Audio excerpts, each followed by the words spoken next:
Hi everyone, this is Rob Watson, the module leader for TECH2503, and this is the fourth overview summary of the lecture material. This week the title of the lecture is The Need for Community Development. So I kind of got on my high horse last week and perhaps a bit sanctimonious, but thank you for listening to me, kind of express some of my anxiety and angst. And I think that's maybe something which is common to a lot of people. So maybe some opportunities for us to share our thoughts on these kind of issues and maybe develop some podcasts might be a useful thing, rather than kind of locking it all inside and just expecting people to kind of blurt it out. Maybe that's what community media can help with. So the idea that we'll look at this week is the idea of kind of what the need is for community development. So I'm going to take a lot of this work, a lot of this stuff from the Jordan and Lanham book, Sustainable Development in a Complex, Balanced Society, and it's a chapter within the Stephen Moore book, Pragmatic Sustainability, but also some key points from Kevin Howley in the edited book, Understanding Community Media, which is very broad, very comprehensive, and very detailed about some of the main themes and issues that are considered in community media. So I suppose the starting point for us to think about the need for community the need for community development is social transformation.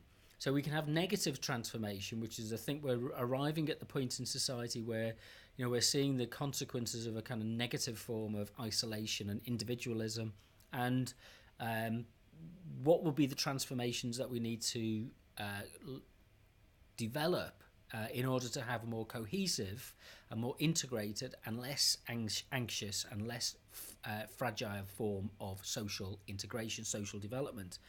So we'll look at these really as a set of contentious debates that need to be explored, discovered, argued about, evidence provided for, tested.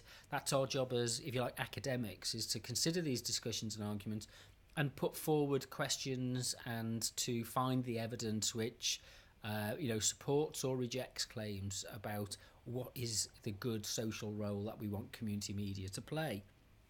And one of the things that we've talked about, mentioned so far, and we'll talk about a lot, because it's like a live wire that runs through a lot of community media thinking, is about participation and what the ethos of participation is and where that comes from and how it's developed. So we'll look at some of the ideas of a Portuguese, Brazilian, South American thinker, Paulo Freire. I think I'm wrong about his origins, but there we go. About the way that we can think about community development as a kind of a rejection of vertical approaches, so the top-down kind of approach, a rejection of a kind of development of community life which doesn't think, it's kind of consciously thinking through, so kind of it puts in place a critical form of thinking. So you're always questioning, why is that there? What's that about? How come this looks like it is said to look like? And that's based on the idea that kind of empowerment is important. So we challenge the status quo and people find a voice, a political voice, in rejecting the claims of the mainstream and forging an alternative view for themselves, which is a kind of developmental approach which is political.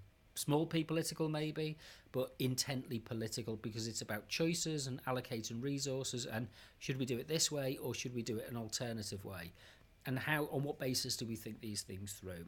So participation is kind of seen as being kind of really an attractive form of embedding community development mindsets. And it's almost as if participation is regarded as a good in itself. It's there, but the evidence, we have to look to the evidence to these things to find out on what basis does participation work. So is what we're doing culturally relevant? Is there a sense of ownership over what we're doing as community developers, as people who are building and supporting a sense of community? Is it something that comes externally, or is it something that's understood internally, produced internally? Is it something we generate ourselves as agents rather than as something which is handed to us by people who are external to the process? Is it something that kind of, what's the kind of social background to these things? Is it based on things like rituals? What are the local settings and the local practices that people engage in that we need to understand? And what are the tools like that we work with, both, if you like, practically, physically, but also symbolically? What's the kind of thinking skills, the literacy skills that we need in order to be able to participate within the social and the cultural opportunities that community media potentially might give us?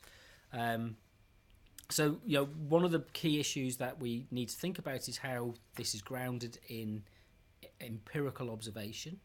And what it does in that sense with theory, and if we over-theorise things and only focus on the theory, to what extent is that something which can actually be regressive and damage the process of empowerment that we're trying to think through?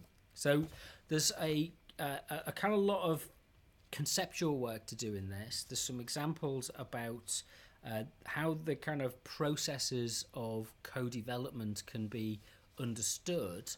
And I really want to kind of, I'll try and narrow this down because I'm just looking through the notes and there's loads of them.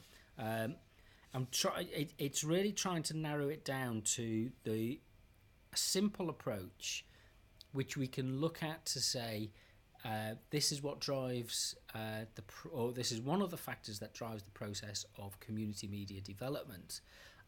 It will be a whole range of factors which drive it, and some of which will be certain and some of which will be uncertain, some of which will be complex and some of which will be simple, some of which will be emerging and some of which will be established, some will be local, some will be international, if you like.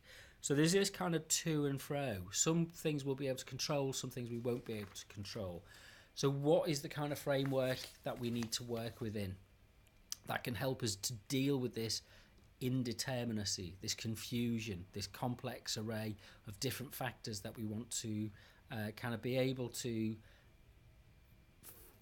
build upon? Yeah, that's a good phrase to use. So the notes are up on the DMU Commons wiki at wiki.our.dmu.ac.uk. I'll see you at the lecture next week.